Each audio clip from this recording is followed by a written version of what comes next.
I'd like to thank Sarah for inviting me to speak today. She was at the Rotary Club in Corona back in November and heard me speak there on Veterans Day, and she wanted me to share that same story today. So let's get started. This really started when I graduated from San Pedro High School in January of 1964. I really didn't know what to do with myself. I was in college material, so I went down to the local Navy recruiter and signed my name to a 4-year commitment. Well, they gave me a starting date to report to Los Angeles Induction Center. And so when that date come, I had all my goodbye parties, and my mother drove me up to the induction center and dropped me off. I don't know how many of you have been to that induction center, but it took all branches of service, and they had these green lines on the floor. Each line was a colored line representing a certain branch of service, like green was Army, blue was Navy, red was Marines. So I was following the blue line and went to these different stations. They checked my hearing, then they checked my eyesight. They did blood pressure, blood test, urine test. And at the very end, we got naked except for our shorts, and a doctor walked around and examined us. Now I knew that I had to pass this physical before they would bus me down to San Diego that day. But I was a good athlete in school. I was a good swimmer. I really thought I was the poster kid for the Navy, so I didn't even think twice about that. But as this doctor walked around me, he said, "Son, I can't let you go in the Navy. You got acme on your back." And he started to reject on my paperwork. And I stood there, didn't know what to say. I was dumbfounded. What's going on? I just wanted to join the Navy, and they tell me I can't because of acme on my back. So he told me where the bus station was down the street, gave me some bus fare to get back home, and I was really rejected. And then what was I thinking? I was just about to give 4 years of my life, leave my family, my friends, the girl I loved. I just don't think I was thinking how long 4 years were going to be. So I think God closed that door, didn't want me to go in that direction at that time. So this was February of 1964. By August, the Gulf of Tonkin incident happened. That's when the North Vietnamese attacked one of our ships in the Gulf, and then Congress gave President Johnson authorization to send combat troops into Vietnam. So that started the war in Vietnam. Well, by May, I got another notice to go to the induction center to take another physical. So this time, instead of walking along the blue line, I was walking along the green line. Went to all the same stations, all the same testing, was at the same spot I was a year before, and the doctor examined me. He goes, "I see we rejected you for the Navy." "Yes, you did." And he goes, "I've been doing this quite a while, and I don't know if any of my colleagues, myself, ever rejected anybody for having acme on their back. I could change your paperwork, and we'll get you into the Navy." I said, "Doctor, I had time to think about this, and those 4 years, I just too much out of my life." "Well, that's your choice, but you know that you're going to end up in that war started over there in Vietnam."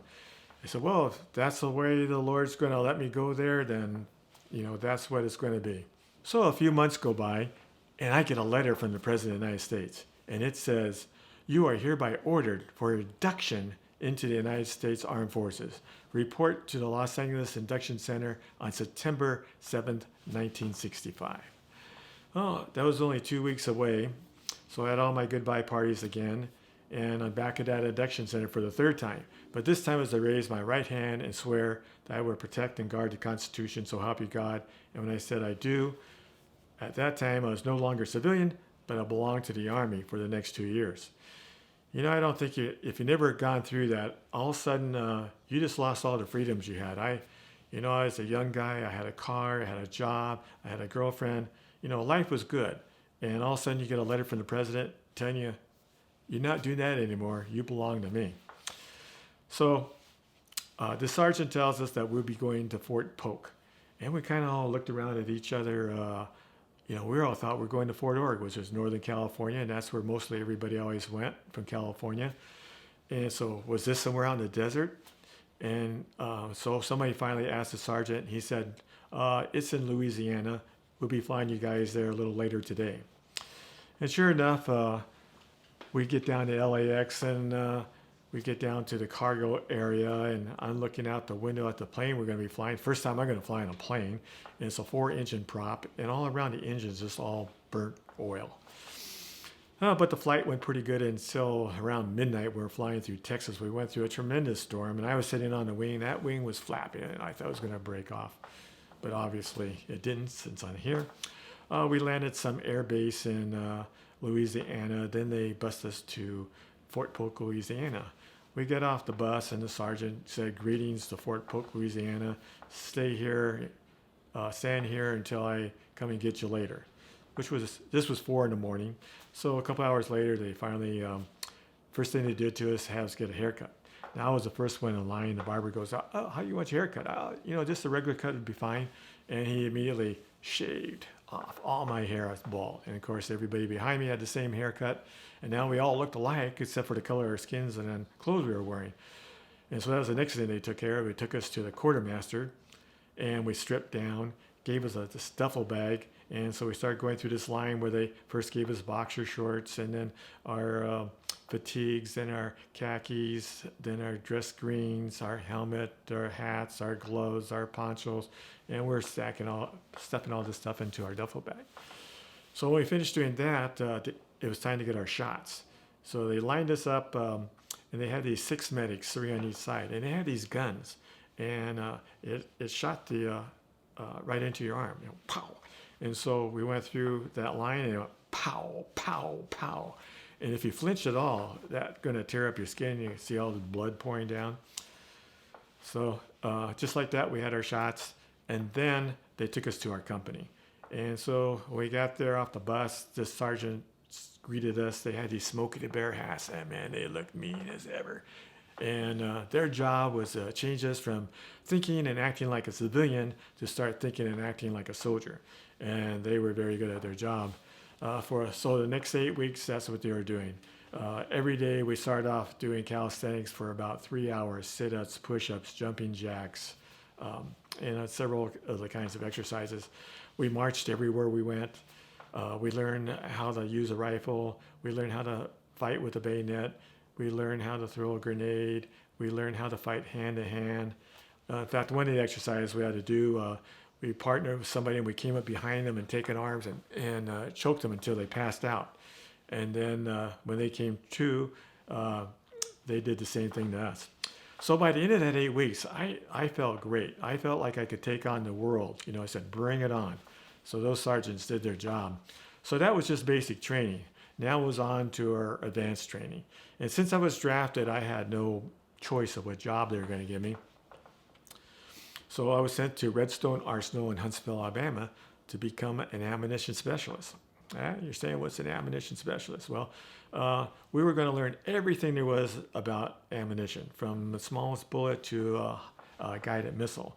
So that was like 4 months long, this course, this training us about all this different explosives. And at the end of that, got my orders to go to Vietnam. But first they gave me 2 weeks leave, and it was great to be back home again. Everybody wanted to take me out to dinner or have me come over for dinner or lunch. And what was kind of strange was I was noticing their attitude towards me.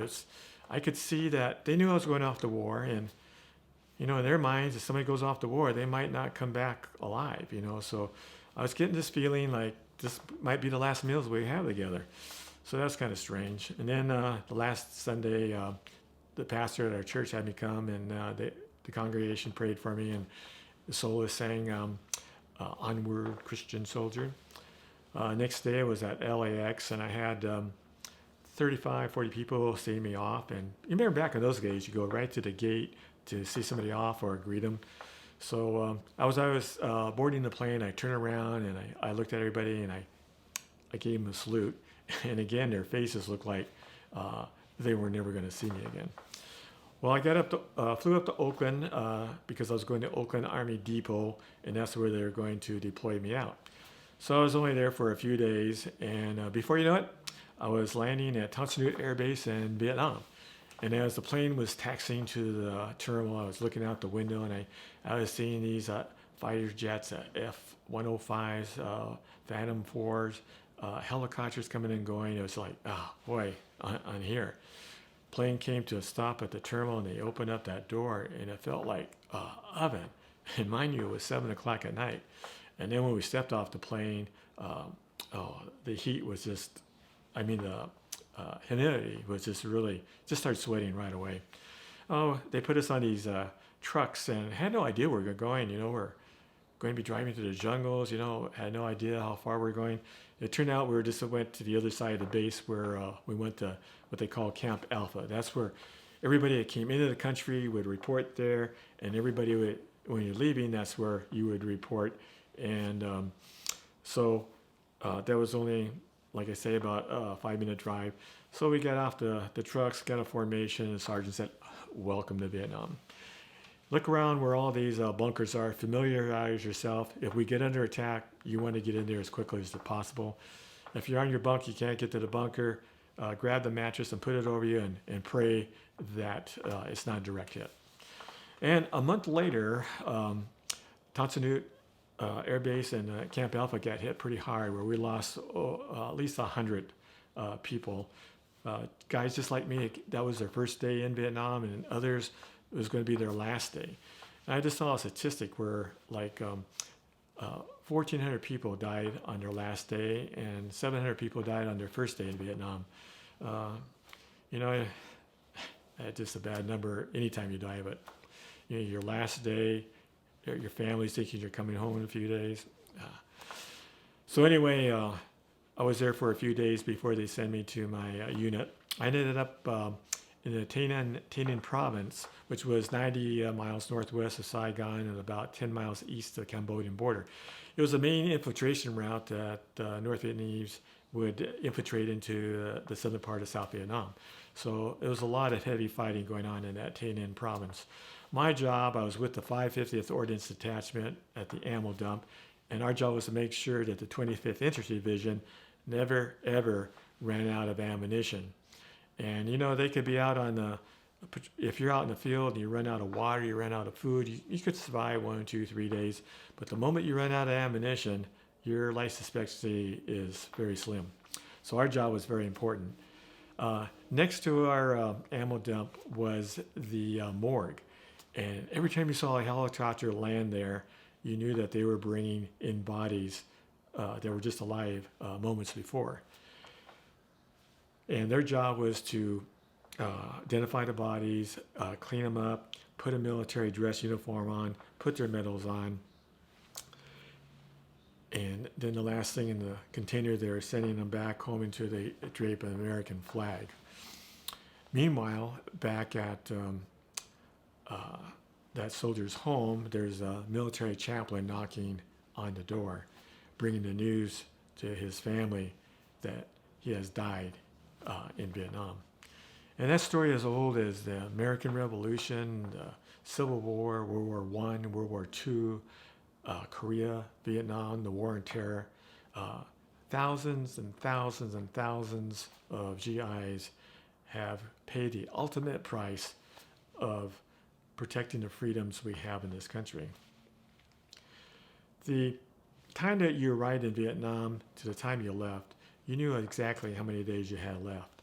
Like today being, say, February 11th, and you didn't know that. You knew you had 186 days, and tomorrow when you woke up, you're going to have 185. And then you got down to where you only had 30 days left, and you were called a short timer. And, it was really exciting. You only had 30 days left, but all of a sudden you felt like you had a big target on you, that everything was going to hit you. You just really had to fight that you just didn't psych yourself out. So it finally came to the day you get to leave. And for me, it was leaving Bin Hoa Air Base. And as that plane lifted up, you can imagine the cheers that were going on in the plane. And so now we had a 14, 15-hour flight before we were going to be landing back in the USA.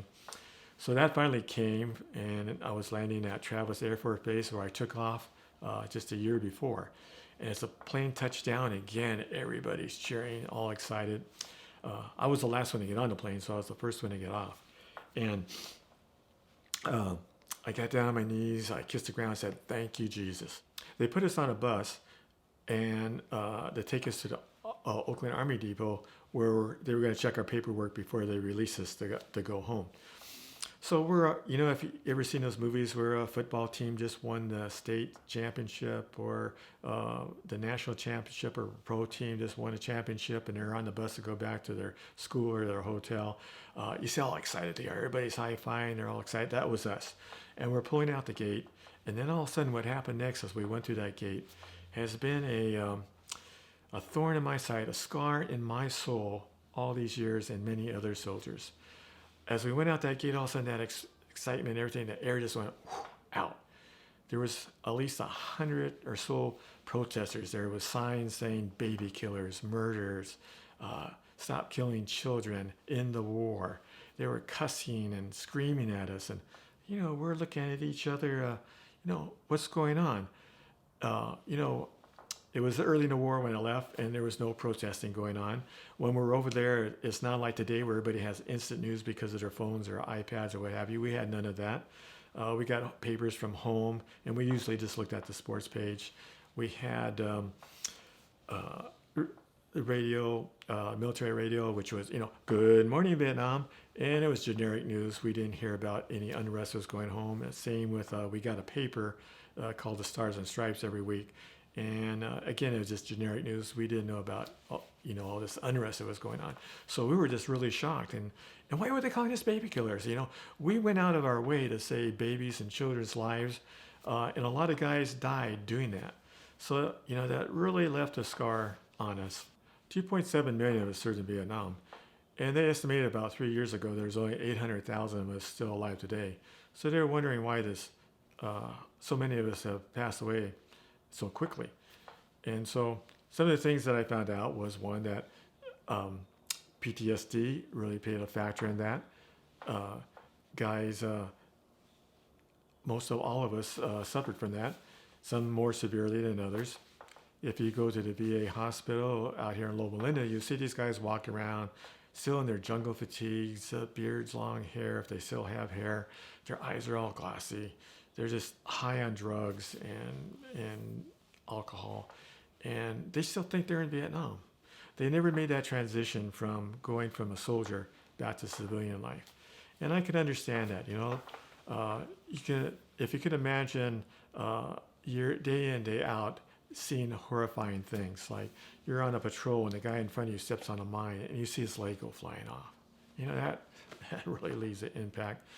Or a mortar round hits and a guy next to you, when that scrap metal bursts into the air and it's just like glass and it slices through his stomach and all his guts come pouring out, and you're trying to push all that back in and stop the bleeding and hope a medic and we can get him to first aid before he dies. That's going day in, day out, day in, day out.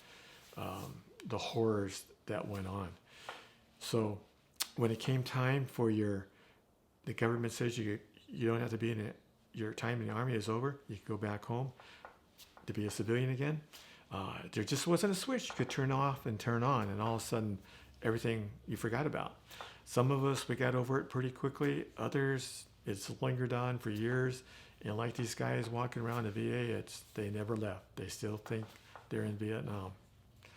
And by drinking and taking drugs, they think that'll wash away the memories, but it just keeps adding gasoline to the fire. And they really need a lot of help, and they really didn't get it when they really needed it back in the days when they first came back. Another reason is, like I said, we came home to a country that just liked to dishonor us, that we were murderers, baby killers. That has, with me especially, that's left a deep wound inside my soul that just hasn't gone away all these years. Another factor is that they told us this chemical that they were dropping to kill the plantation, which they called Agent Orange, did no harm to us. And then we found out years later that we were given wrong information. Thousands and thousands and thousands and thousands of guys have died. In fact, there's been over 300,000 GIs that have died from their exposure to Agent Orange. Just imagine you got away from the war, you came home, you try to put that all behind you, live a normal life. You think you survived, but you didn't know that you brought back this poison with you that's eaten away slowly in your body. And also it could be passed on to your children. So those things there just have really left a bad taste. Now, when you see two Vietnam veterans pass each other and you hear them say, welcome home, you know, why are you talking about welcome home? Well, remember when I told you about we came home to an ungrateful country where we thought we were coming home to, like World War II veterans came home to a ticketed parade with girls running up to us and kissing us. Instead, we had protesters screaming and cursing at us. So we never had that welcome home. So when we see each other, we say welcome home. And so I would encourage you, if you see a vet, and you could tell, you know, we have a Vietnam gear on, a hat or shirt, you know, tell them, hey, welcome home, and thanks for your service. Well, that's my story. Thank you for letting me share today.